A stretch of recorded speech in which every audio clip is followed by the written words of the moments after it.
తెనుగోళ్ళు ఇచ్చిన శిల్పక పండ్లు తేనె మామిడి పండ్లు తీయంగా తిందామె తీరొక్క పండ్లు చిలక నేరేడు పండ్లు కాబోళ్ళు ఇచ్చిన మక్క కంకులు అవి పాల కంకులు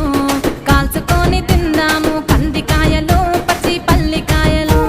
గుజారి గుజారి మామిళ్ళ కిందో నల్ల మామిళ్ళ కింద కుసుమరోళ్ళేసిన కుందన బొమ్మ అది కుందన బొమ్మ